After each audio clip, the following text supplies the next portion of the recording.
Welcome to अफसर classes में आपका स्वागत है। आज हम लोग फिर से ऋग्वेद का मुख्य बिंदु पे चर्चा करेंगे और देखेंगे कि हम लोग ऋग्वेद में कौन कौन सी मुख्य प्रश्न एग्जाम से रिलेटेड है। तो चलिए हम स्टार्ट करते हैं कि ऋग्वेद में कौन सी प्रश्न मुख्य बिंदु है।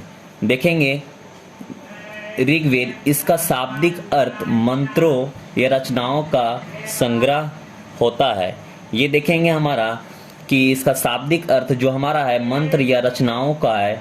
ये आपको ऋग्वेद का जो हमारा शाब्दिक अर्थ होता है ये रचनाओं का संग्रह होता है।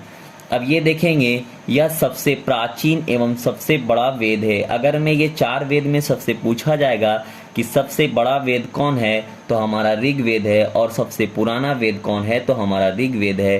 तो यह सबसे प्राचीन एवं सबसे बड़ा वेद कौन है तो हमारा ऋग्वेद हो जाएगा। ये एग्जाम से रिलेटेड है, इसे ध्यान में देंगे। अब देखेंगे इसमें कि इसमें 10 मंडल हैं और 1028 सूक्त तथा 10,580 रचनाएं या मंत्र। रचनाएं को हम लोग मंत्र भी बोलते हैं, इसलिए ये सब ध्यान में रखेंगे कि ऋग्वेद में हमारा कितने मंडल हैं तो 10 मंडल, सूक्त कितने हैं तो 1028 सूक्त हैं तथा 10,580 रचनाएं हैं। ये आपका वेरी इंपॉर्टेंट है, इसलिए इसे ध्यान में रखेंगे कि ऋग्वेद में कितने मंडल, कितने सूक्त और कितने रचनाएं हैं। अब देखेंगे जो हमारा सूक्त है वो 2 भागों में विभाजित है। पहला देखेंगे 1017 सूक्त जो है साकल में है, ये ध्यान में रखेंगे, और 11 सूक्त जो हमारा है बाल खेलिया में है। ये एग्जाम में हमेशा पूछता है, साकल कम पूछता है बट बाल खेलिया जो हमारा है हमेशा पूछते रहता है। तो इसे ध्यान में रखेंगे कि 1028 सूक्त जो हमारा है, फर्स्टली 1017 जो हमारा सूक्त साकल में है और 11 सूक्त जो हमारा है बाल खेलिया में है। तो इसे ध्यान में रखेंगे। अब ये देखेंगे कि पहली बार शुद्ध का प्रयोग ऋग्वेद में हुआ है। जो शुद्ध शब्द का प्रयोग हमारा कौन से वेद में हुआ है तो देखेंगे हमारा ऋग्वेद में हुआ है। अब देखेंगे कि ऋग्वेद का दूसरा तथा 7वां मंडल पुराण है। ये देखेंगे कि ऋग्वेद का दूसरा और तथा 7वां मंडल क्या है तो पुराण है, क्योंकि इसका संकलन बाद में हुआ है।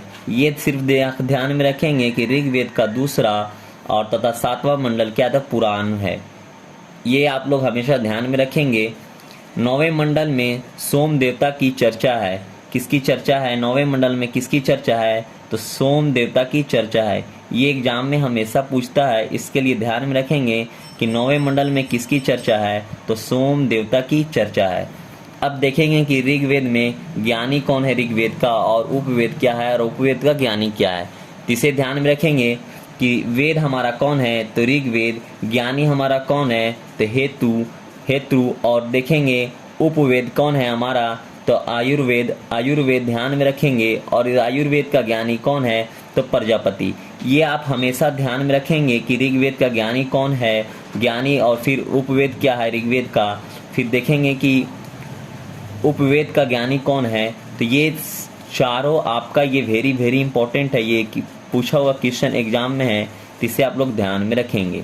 अब देखेंगे कि 9वें मंडल के जो हमारा 144 सूक्तों में से सोम का वर्णन है। 144 सूक्तों में से 9वें मंडल का कौन है, सोम का वर्णन है। किसका वर्णन है, सोम का वर्णन है। अब देखेंगे कि ऋग्वेद में और कौन कौन सी मुख्य बिंदु है। देखेंगे हमारा ये अब कि ऋग्वेद में कौन सी है। देखेंगे कि ऋग्वेद में यमुना का उल्लेख 3 बार एवं गंगा का उल्लेख 1 बार हुआ है। ये आपका वेरी इंपॉर्टेंट क्वेश्चन है कि ऋग्वेद में यमुना का उल्लेख कितने बार है तो 3 बार। यहाँ ध्यान रखेंगे कि 3 बार पूछा हुआ हमारा है। एवं गंगा का उल्लेख कितना बार है तो 1 बार हुआ है। ये आप लोग वेरी इंपॉर्टेंट है, ये एग्जाम से पूछा हुआ क्वेश्चन है कि यमुना का उल्लेख ऋग्वेद में कितने बार हुआ है तो 3 बार हुआ है, एवं गंगा का उल्लेख कितने बार हुआ तो 1 बार हुआ है। ये आप लोग एकदम क्वेश्चन ध्यान में रखेंगे, ये क्वेश्चन वेरी इंपॉर्टेंट है। अब देखेंगे कि ऋग्वेद में जो हमारा है, ऋग्वेद में पुरुष देवताओं का प्रधानता इंद्र का है। किसका है, ऋग्वेद में पुरुष देवताओं का देखेंगे प्रधानता किसका है तो इंद्र का वर्णन सबसे अधिक 250 बार हुआ है। अब ये एग्जाम में पूछता है कि ऋग्वेद का कितने बार वर्णन किया गया है, तो 250 बार। ये आपका वेरी वेरी इंपॉर्टेंट है, तो इसे आप ध्यान में रखेंगे, ये भी पूछा हुआ प्रश्न है। ये सारे एग्जाम में पूछा हुआ है कि ऋग्वेद की चर्चा कितनी बार, ऋग्वेद में इंद्र देवता की चर्चा कितनी बार हुई है, तो 250 बार हुई है। और यहीं पे देखेंगे तो अग्नि का कितनी बार हुई है, तो 200 बार हुई है। तो ये हमेशा एग्जाम में पूछते रहता है, ये दोनों, अग्नि का और आपका इंद्र का, तो ये दोनों ध्यान में रखेंगे, वेरी वेरी इंपॉर्टेंट क्वेश्चन है। तो ये हमारा ऋग्वेद का ये मुख्य बिंदु था। अब देखेंगे कि सामवेद में कौन कौन सी मुख्य बिंदु है। देखेंगे साम का अर्थ होता है ये संगीत या गान। साम का अर्थ क्या होता है, संगीत या गान। अब देखेंगे कि सामवेद में 1875 मंत्र है। सामवेद में कितने मंत्र हैं, तो 1875 मंत्र सामवेद में है, किंतु वास्तव में 99 ही मंत्र हैं। किंतु वास्तव में जो हमारा है सामवेद का 99 ही मंत्र है। तो ये ध्यान में रखेंगे कि वास्तव में पूछ देगा, अगर हम वास्तव में सामवेद का कितने मंत्र है, तो 99 मंत्र है। बाकी जो सामवेद के ही जो बाकी मंत्र जो थे ऋग्वेद से ग्रहण कर लिया गया है। किससे ग्रहण कर लिया गया, ये भी पूछ सकता है कि सामवेद में जो 99 मंत्र को छोड़कर जो और सारे मंत्र हैं वो किस वेद से ग्रहण किया गया है, तो ध्यान में रखेंगे कि ऋग्वेद से ग्रहण किया गया है।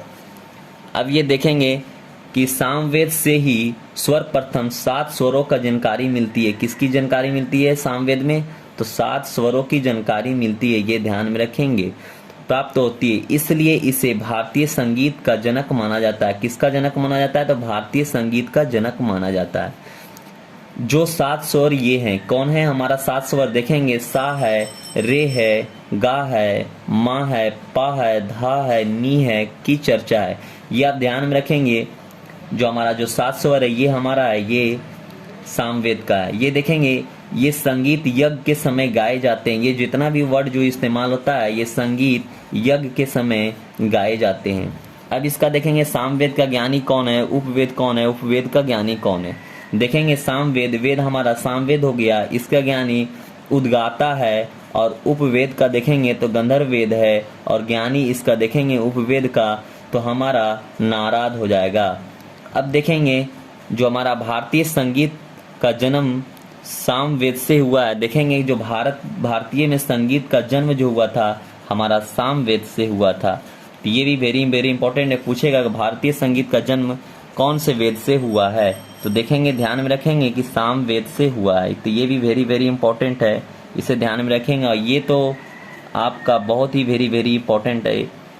ये जितना भी चारों वेद हम पढ़ा रहे हैं, चारों वेद में सबका ये ज्ञानी पूछता है और उपवेद पूछता है, ये 2 चीज़ हमेशा पूछता है, इसे ध्यान में रखेंगे। अब देखेंगे जो हमारा है ये सामवेद इतना ही था। अब देखेंगे हम पढ़ेंगे किसका, तो यजुर्वेद का पढ़ेंगे। अब देखेंगे कि यजुर्वेद में कौन कौन सी मुख्य बिंदु है, तो देखते हैं। यजुर्वेद में अनुष्ठानों, कर्म कांडों तथा यज्ञ से संबंधित मंत्र का संकलन है। इसमें बोलता है कि यजुर्वेद में अनुष्ठानों, कर्म कांडों तथा यज्ञ संबंधित मंत्रों का संकलन है। अब देखेंगे इसमें 1990 मंत्र है। कितना है यजुर्वेद में, कितना मंत्र है, तो 1990 मंत्र, ये ध्यान में रखेंगे। अब देखेंगे यजुर्वेद की 2 शाखाएं हैं। कौन कौन सी शाखाएं हैं यजुर्वेद की, वो देखते हैं। पहला हमारा है कृष्ण यजुर्वेद, जो गद एवं पद में पाए जाते हैं। ये देखेंगे कृष्ण यजुर्वेद है हमारा कहाँ पे मिलेगा, तो गद एवं पद दोनों में मिलेगा। दूसरा हमारा है शुल्क यजुर्वेद, ये केवल पद में मिलेगा। किस में मिलेगा, ये केवल पद में मिलेगा। इसका देखते हैं कि वेद जो हमारा यजुर्वेद है, ज्ञानी कौन है, उपवेद कौन है और उसका ज्ञानी कौन है। तो यजुर्वेद देखेंगे इसका ज्ञानी है अधर्यु। कौन है, अधर्यु। और इसका उपवेद क्या है, यजुर्वेद का उपवेद क्या है, तो धनुर्वेद है। क्या है, धनुर्वेद। इसका ज्ञानी देखेंगे तो विश्वामित्र है। कौन है, विश्वामित्र। ये आपका वेरी वेरी इंपॉर्टेंट है। ये आप ज्ञानी और उपवेद हमेशा ध्यान में रखेंगे, यजुर्वेद का ज्ञानी कौन है और उपवेद कौन है। इसका देखेंगे कि अधर्यो जो हमारा है कर्म कांडों को संपन्न करने वाले पुरोहित है। कौन है, कर्म कांडों को संपन्न करने वाला पुरोहित है। ये हमारा यजुर्वेद से इतना ही मुख्य बिंदु था। अब देखेंगे एक हमारा लास्ट बचा हुआ है अधर्यो, अब उस पे हम चर्चा करते हैं। अब देखेंगे हमारा अर्थवेद कौन सी है, अब हमारा अर्थवेद है। अब इसमें देखेंगे कि अर्थवेद में कौन कौन सी मुख्य बिंदु है। देखेंगे अर्थवेद जो हमारा है चौथा एवं अंतिम वेद है। कौन है? चौथा एवं अंतिम वेद है, जिसकी रचना अथर्वा ऋषि ने की थी। कौन की थी? तो अथर्वा ऋषि ने की थी। अर्थवेद के मंत्र रोग नाशक, क्या है? रोग नाशक, जादू टोना, विवाह, गीत आदि से संबंधित है। जो हमारा अर्थवेद है, जो हमारा रोग से रिलेटेड है, नाशक से रिलेटेड है, जादू से रिलेटेड है, टोना से, विवाह से, गीत आदि से संबंधित है। जो हम लोग शादी में गीत भी गाते हैं वो अथर्ववेद से है। विवाह जो होता है वो भी अथर्ववेद से है। टोना जो सुनते हैं गांव देहात में, जादू टोना, वो भी हमारा अथर्ववेद से है। इसमें देखेंगे कि कितने मंत्र और कितने सूक्त हैं, जरा इसमें भी ध्यान देखते हैं। इसमें 20 और 731 सूक्त हैं। कितने? 731 सूक्त हैं तथा 6000 मंत्र हैं। कितने मंत्र है? इसका मंत्र पूछता है कि अथर्ववेद में कितने मंत्र हैं, तो लगभग 6000 मंत्र है। ये लगभग में है, तो ये आपका वेरी वेरी इंपॉर्टेंट है।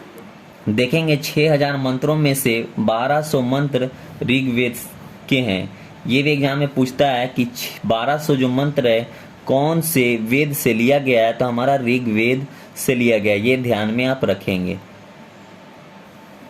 अब इसका देखेंगे कि ज्ञानी कौन है, उपवेद कौन है और उपवेद का ज्ञानी कौन है। देखेंगे अथर्ववेद का ज्ञानी ब्रह्मा है और उपवेद इसका देखेंगे अथर्ववेद का तो शिल्प वेद है। कौन है? शिल्प वेद। और शिल्प वेद का ज्ञानी कौन है? तो विश्वकर्मा है।